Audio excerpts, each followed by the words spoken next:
The American Civil War was a war between the Union, the North, and the Confederacy, the South. It was a real war between two nations with well-defined borders, more than 1 million dead, lot of battles characterized by bitter intensity and high casualties, the most important of which was the Battle of Gettysburg in 1863, which ended in the defeat of the Confederates. But what if the British Empire had intervened on the side of the South in this war? Would Union armies invade Canada? Would Lincoln have freed the slaves? At sea, what would the clash between the Royal Navy and the Union ironclads have been like? Would Confederate General Lee have done with a better equipped and better armed army? Who would have won? Let's begin.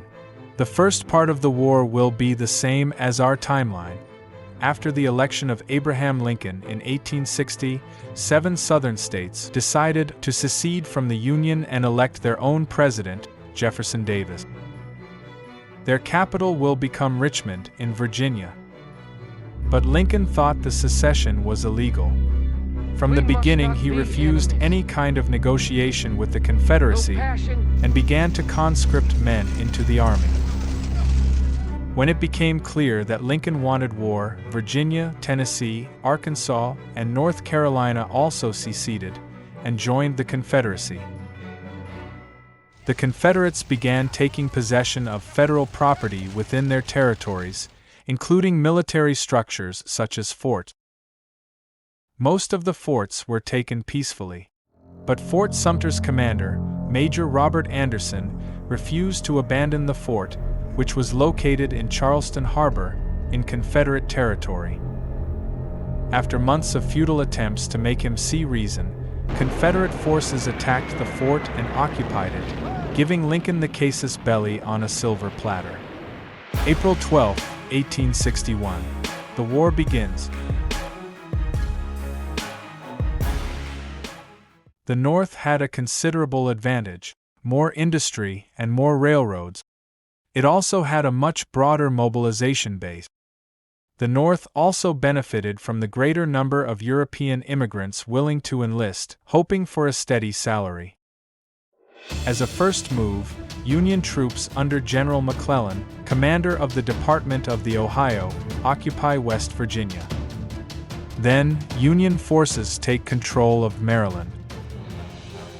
In Missouri, the Confederacy holds out only in southern Missouri. Kentucky declared itself neutral, but its neutrality is soon violated. Kentucky is occupied by Union forces. But the first major land battle, the Battle of Bull Run, on July 21, 1861, ends in a crushing Confederate victory.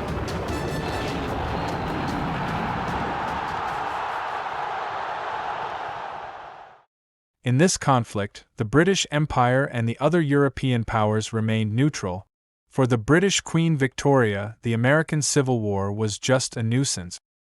However, the British Empire had more than one reason to intervene on the side of the South. The British government had a fairly tempestuous relationship with the U.S. during the 1800s, a war in 1812, border disputes in Oregon and Maine, declarations such as those of the American Secretary of State, Seward, who repeated that Canada is destined to be part of the United States. Then there was cotton. The South produced 2/3 of the world's cotton, which employed 5 million people in Britain. The Union embargo, the so-called Anaconda Plan, prevented Southern cotton exports. Free trade was sacred to the British Empire, except, of course, when they were the ones imposing the embargoes. Another problem were the American tariff. The industries of the North, not capable to compete with the British industries, were in favor of a protectionist economic system, while the South, with its more developed and export-oriented agriculture, favored free trade. Someone says that the Empire could never join the South for moral reasons. The British outlawed slavery in 1833, and the Confederacy was also fighting to keep slavery. On December 1862, the Manchestern workers refused to use the cotton of the South, preferring to starve than to help in every way the slavery states of the Confederation. Lincoln sent the Manchester workers a tear-jerking message, thanking them for supporting his cause.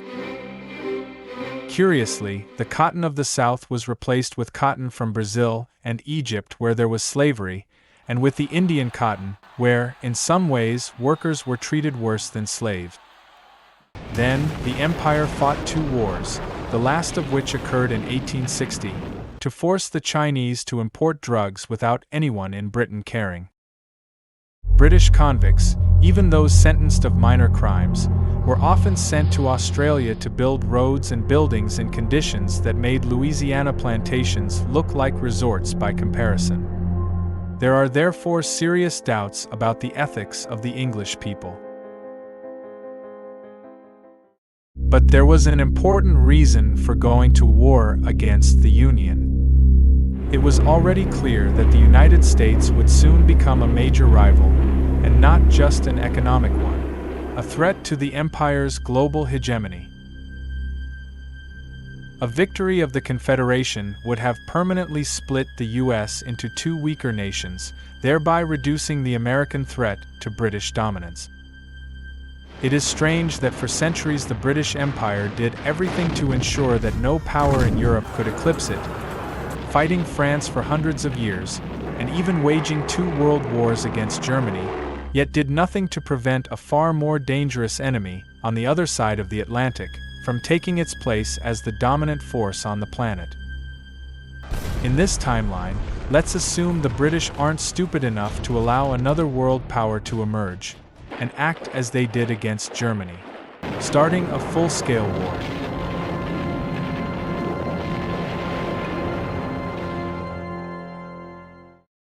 The British government begins to support the Confederate. The British Foreign Secretary Russell often receives delegates from the Confederacy, irritating Washington. British smugglers send munitions and food to Confederate ports in return for cotton and tobacco. Despite vehement protests from the U.S., Britain don't stop the sales of arms and warships for the Confederacy. Meanwhile, British propaganda begins to work. The South is portrayed as settled by the heirs of cavaliers and populated by aristocratic gentlemen, while the North is depicted as the receptacle of the scum and refuse of Europe. Irish, Germans, Italians. In Manchester, the Unionist embargo and the reduction of available American cotton caused an economic disaster and massive unemployment. Newspapers and orators explain these hungry masses that the fault is of the great evil megalomaniac Lincoln, that invaded a neighbor independent state to become a superpower and harass the empire. The British press repeats every day that this is a war of independence of the South. The British government must defend a legitimate government against the northern aggressor, the Americans that a few years before invaded Mexico to steal their land. The Washington regime closed the free press and raised tariffs to benefit banks and corrupt elite. Lincoln will do everything possible to provide no pretext for the British Empire to enter the war. But a pretext can always be found if you look carefully, even in the absence of chemical weapons.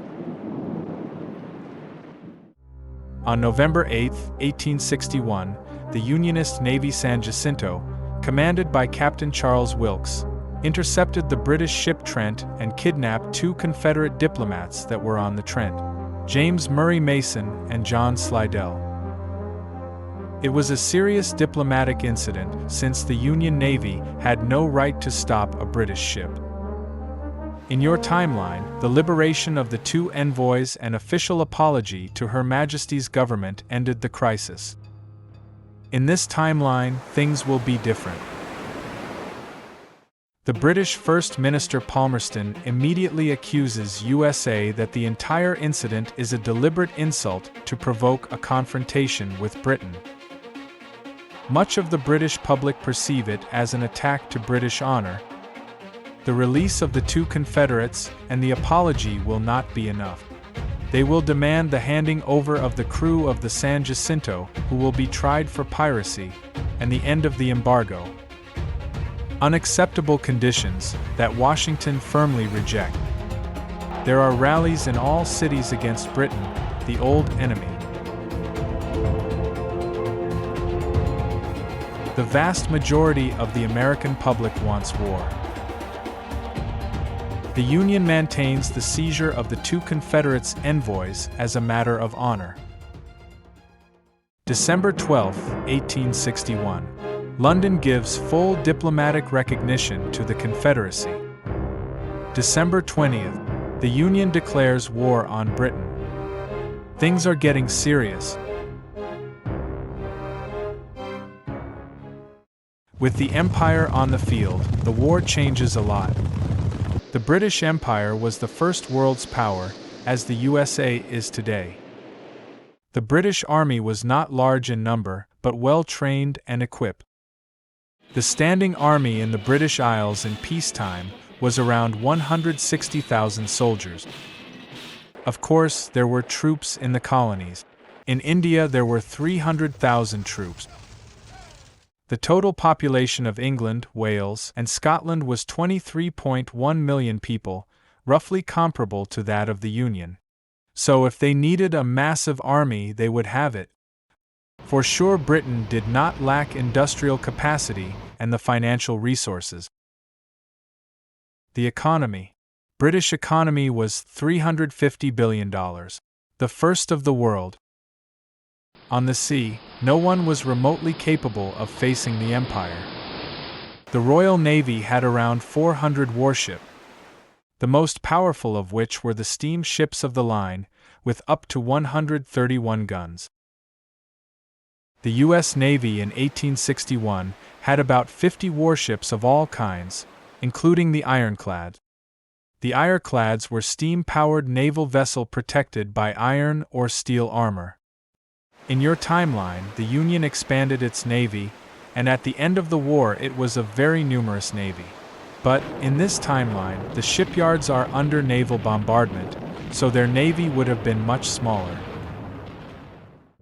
The war with the British causes the North to have massive support from the population. In the Union, there were many people unhappy with the war against the South, and unwilling to fight just to free anonymous African slaves, but who would become very patriotic to protect their own country from an invasion, especially if the invader is Britain. There would have been less draft riot. Most of the rioters were Irish immigrants, and for obvious reasons the Irish would flock to the nearest army base just to even the score with the British. So the Union Army mobilizes more and much faster than it did in the real timeline. The Union at his peak in 1864 had 1 million men. In this situation, he could have had around 950,000 men in the spring of 1862. But the arrival of a strong ally would also have boosted morale in the South. With more supplies and weapons, they could easily have had around 500,000 men in 1862, and with far fewer desertions, which in your timeline were over 50%. First, the British fleet based in Halifax, Bermuda, and the Bahamas breaks the U.S. blockade. The Confederacy now can ship its cotton overseas to generate the cash required to purchase all they need and get it shipped across the Atlantic. The Union armies will face a stronger adversary. Any southern forts that had been captured since the start of the war and the coastal enclaves blocking some Confederate ports are immediately retaken by British and Confederate Marines. Then, a blockade would have been established on the Union. It would have not been a close blockade. The Union had a large defensive navy that would probably stick to the coasts, rivers, and major cities where it can be protected by coastal artillery. The Union has the benefit of having its own industry intact, and it is pretty much self-sufficient. As long as the Midwest remains in their hands, the North will also be able to produce food, so for sure they will not starve for many years. But the blockade, even a leaky one, for sure does not help economy. There are items that the Union cannot make enough of, as iron, and goods that can be obtained only from Britain, as Bessemer steel, or are a British near monopoly, as saltpetre for gunpowder. The Union will suffer from the cutoff of weapons imports. In the first year of war, Britain sold more than 380,000 muskets. Britain loses the important American export of wheat to Britain. But Britain has money. They will buy food somewhere else. Britain Navy would have also bombarded the Union coastal cities, causing several damage. However, it not have been uncontested by the Union's Navy. There were forts along the important locations such as New York, Boston, and San Francisco. There will be surprise amphibious attacks on the coast, but only quick raids to harass and destroy infrastructure, ports, rails. The British Admiralty will avoid the risk of assaulting and keep New York, Philadelphia, or Boston. The White House will not be burned down again. In any case, the Union will have to divert guns and approximately 50,000 soldiers to coastal defense. In your timeline, in the summer of 1862, the Union captured New Orleans and advanced up the Mississippi River, splitting the South in two. This won't happen in this timeline. The British Navy will halt every operations near New Orleans. There will be no British troops in Virginia or Tennessee, nor Confederates in Canada. The British avoided, as much as possible, the joint land operations on a great scale. From their experience also in the Crimean War, they knew that combined operations with armies of different countries invariably led to problems. Lincoln would have urged the Union Army to quickly begin offensive operations against Canada. He hopes that massive losses suffered in a war of attrition in a distant continent would not be politically sustainable for British public opinion, causing the British to tire of war and withdraw, as happened during the War of Independence in 1783. In Canada in 1861, there were only 14,000 Empire combat troops. But if the English had intended to go to war, they would have raised that army immediately after the break of the American Civil War. At the beginning of the war, the Union Army also numbered only about 16,000 men. How many soldiers could have the Empire in Canada in this situation? During the Crimean War in 1856, the British supported a contingent of 90,000 men for 3 years. So they probably would have sent a similar army or something more to Canada. It takes 15 days to reach Halifax from Britain, less than it takes to get to Crimea.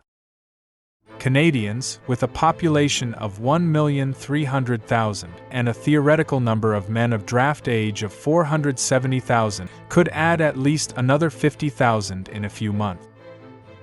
Thus, in the first phase of the war, the British could be able to deploy about 150,000 men in Canada.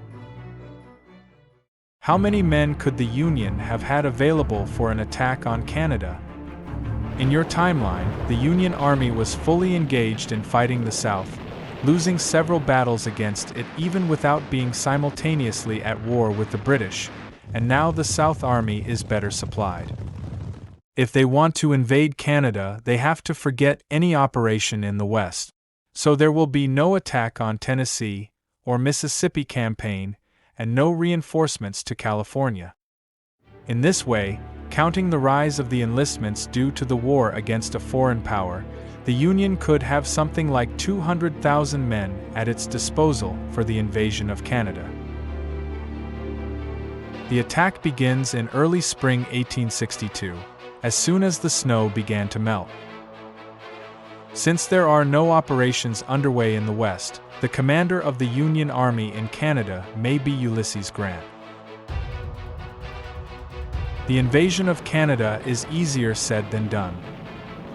Nova Scotia is defensible. Halifax was already fortified. Newfoundland is an island and would require the U.S. winning at sea to take and hold. Montreal is pretty secure unless there is a long siege. The US-Canadian border, at the time, wasn't very long. Everything west of Superior Lake is meaningless. Thus the effective border is at a number of choke points at Detroit and Niagara and Maine.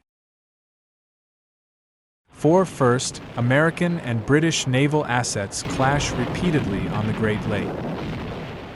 If the British control the lake, the Union forces in Canada would be in peril, with their lines of supply severely restricted and threatened by an amphibious attack.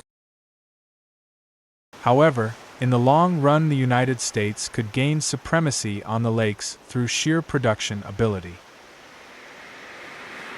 The main attack will be from Detroit toward Ottawa. There will be several battles, some of them inconclusive, but win, lose, or draw the Union will bleed in far greater numbers than they did in your timeline fighting the Confederacy. They are attacked experienced and trained troops in prepared positions, and better armed. The British Enfields were much better than the American Springfields, and the Union had nothing comparable to the Armstrong gun. Union offensives may have stopped in the fall of 1862, after some advances. Since the winter is coming, both sides begin to entrench. We can say that the trench warfare was invented in the American Civil War. There are also other secondary fronts. U.S. forces in Oregon move north into western Canada, wiping out the vastly outnumbered British presence in the region. American cavalry on the Great Plains move north into Canada. These gains are of dubious value. Placing your flag in the middle of a forest that stretches 200 kilometers in both directions isn't very productive, but it might be useful at the peace table. In February 1862, Confederate General Henry Hopkins advances along the Rio Grande. At the Battle of Glorieta Pass, the Confederates defeat another Federal force and enter Denver, threatening California. The British will likely blockade San Francisco. Meanwhile, what is happening all around the world? No one is particularly interested in this war, in this timeline as in your timeline. France is led by Napoleon's step-grandson, Napoleon III. He was a supporter of the Confederate cause, mainly because he planned an intervention to take over Mexico, something the Confederates were fine with but the Union opposed. In January 1862, a French fleet reaches Veracruz, beginning the invasion of Mexico and installing Maximilian of Habsburg as Emperor of Mexico and ending the power of President Juarez, which starts a guerrilla war in the north of the country that, even without U.S. help, will continue for many years. If you're wondering, there won't be any uprisings in the British colonies. The Empire has fought a lot of wars over the past centuries, and no one rebelled just because there was a war somewhere. The relationship between Russia and the United States at the time was cordial. It was only a matter of geopolitics. They viewed the United States as a counter to Great Britain. The Russian Tsar Alexander II even made it known to Lincoln that should Britain intervene in the war in support of the South, then so will Russia for the North. But realistically, the Tsar was in no position to risk a war with the United Kingdom. The Polish uprising will give Russia a lot to do, so any major interventions in favor of the Union are unlikely. Britain could have guaranteed its neutrality on the Polish question in exchange for Russian neutrality in America. Which is very easy, since the English have never cared much about Poland. The Polish uprising will be crushed by Russian troops in 1864. Probably in this situation Lincoln will not issue the Emancipation Proclamation that free part of the enslaved African Americans. It was made with the intent of keeping the British out of the war, transforming it into a crusade against slavery. But being Britain already at war, the proclamation is useless. The war will be decided in Virginia. Here, the Confederate Army of Northern Virginia, commanded by Lee, and the Army of the Potomac, commanded by McClellan, face each other. In this situation, they would be of similar size, 120,000 soldiers. But the Confederate Army is much better armed than in your timeline. September 1862. Lee is on the move. The Confederate Army crosses the Potomac River and begins the invasion of the North. After a series of minor battles, there is the decisive clash. It could be Antietam, but also Fredericksburg or Gettysburg. It will be a bloody battle that will last several days, with tens of thousands of losses. But, in this situation, it's a Confederate victory. It's not a decisive victory, but the Confederates are now at the gates of Washington. The Union is blockaded, with a constant threat of attack from the sea. California is under threat. A strong British army is in Canada, and the economy is in trouble. The initial enthusiasm is fading. People signing up for the military is dropping, given the number of casualties, wounded and maimed. Numerous desertions occur.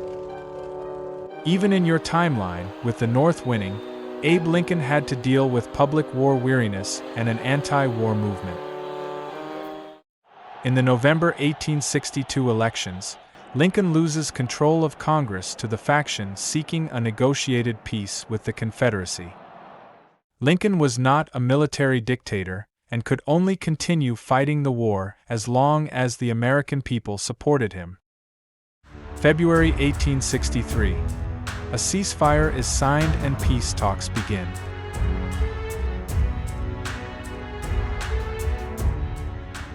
At the peace table, the Union recognizes the Confederate States of America as a sovereign country. The South is now independent and free. New Mexico joined the Confederacy. Oklahoma, where Native Americans are deported, could join the Confederacy. Many Indian tribes allied with the Confederacy, and nearly 8,000 Native Americans fought on the Confederate side.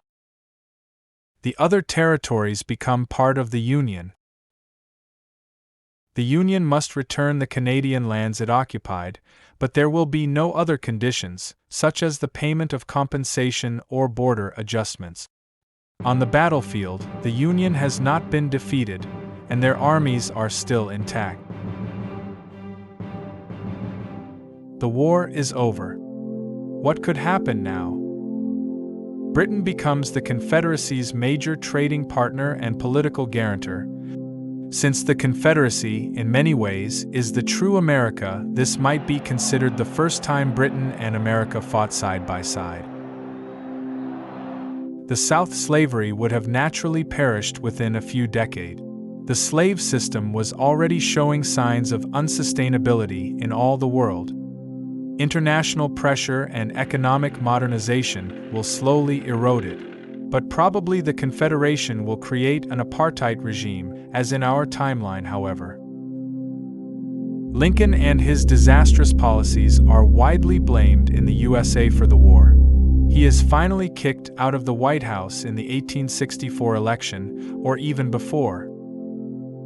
The new president could be McClellan, a more reasonable president who will begin rebuilding and normalizing relations with the British Empire and the Southern cousins. At least Lincoln won't be killed. He'll die in his bed at 80. But there will be fewer statues of Lincoln in Britain. Alaska could be sold the same to the Union, or maybe not, and it will be the last refuge for the Tsar and Russian whites, becoming a new Taiwan. Today in New York Harbor there is no Lady Liberty, which was donated by France in 1876. Instead, there are the ruins of the historic Fort Wood. The New York skyline benefits from it. That statue, in my opinion, is a bit kitsch. How America will change. Apart the border checkpoint on the Potomac. Now you'd have two relatively wealthy powers, both with solid military traditions, with competing economic systems, and potential alliances with European powers, trying to share a continent. But note that the Union is not that weakened. The South was only 15% of its industrial potential and will soon begin expanding its army and navy. The consequences of this new situation will be seen far down the road. But this video ends here. Good night.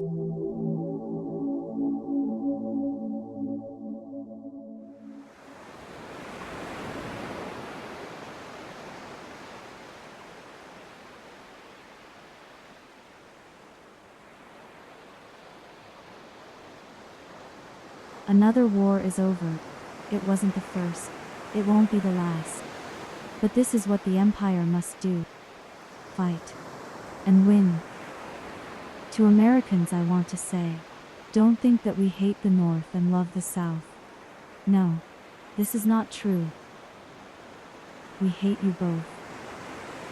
Goodbye, America. See you at the next war.